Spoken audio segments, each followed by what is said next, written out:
Okay, so welcome to Faraday's Junior's channel. Today we are going to have a discussion on magnetism. So we are going to cover all the formulas, most of the important formulas you need in solving your questions.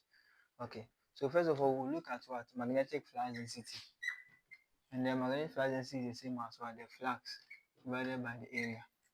And then the unit is what? Webers per what? Meter squared. Or we can call it what? Tesla. Tesla. Okay. And then also we can also say that the flux is the same as what? VA, based on this formula. And then within the magnetism area, we can also have what we term as what? The magnetomotive force, which is also known as what? The current passing through the system times what? The number of turns, right? And then we can have the magnetic field strength, which is what? H.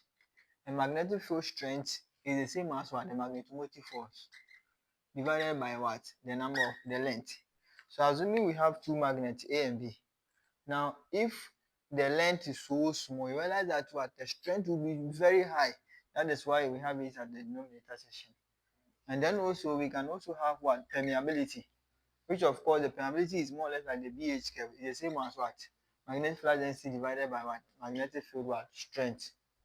You get it? Similarly, we can also say that this one is the same as what? If you are comparing to a particular space, magnetic permeability on free space and the what? The relative what? Permeability.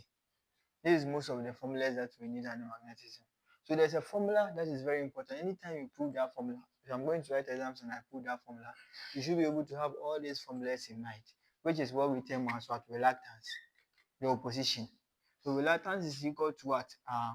Magnetomotive force divided by what? The magnetic flux. So let's move on and prove to the last end. So we can say that the magnetomotive force, this one can be the same as what? In, because we have it here, in divided by the flux, which of course the flux is the same as 1 BA.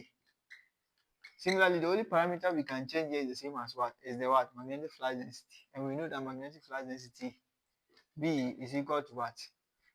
According to the BH curve, U is equal to what? V over what? H.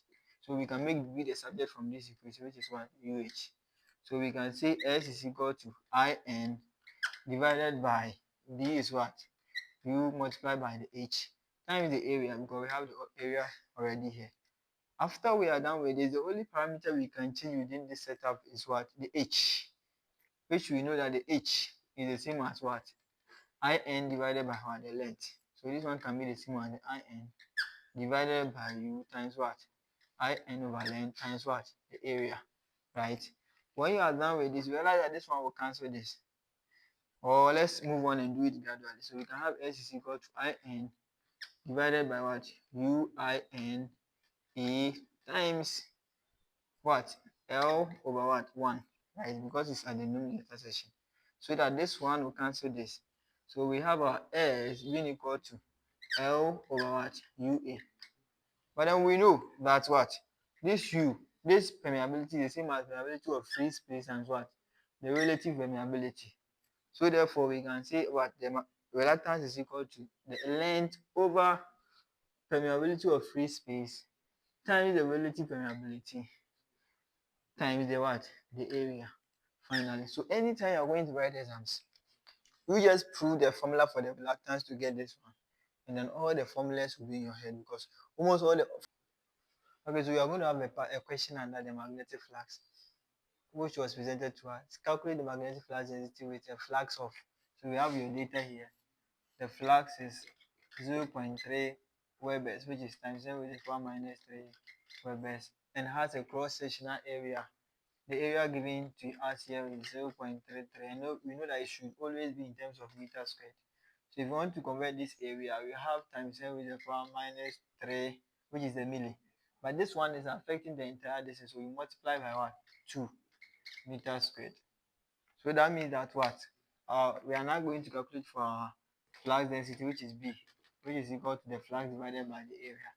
So we have the flux 0.3 times 10 with the power minus 3, all on 0.33 times 10 with the power minus 6. All in what? In Tesla or Webers per what? Meter squared.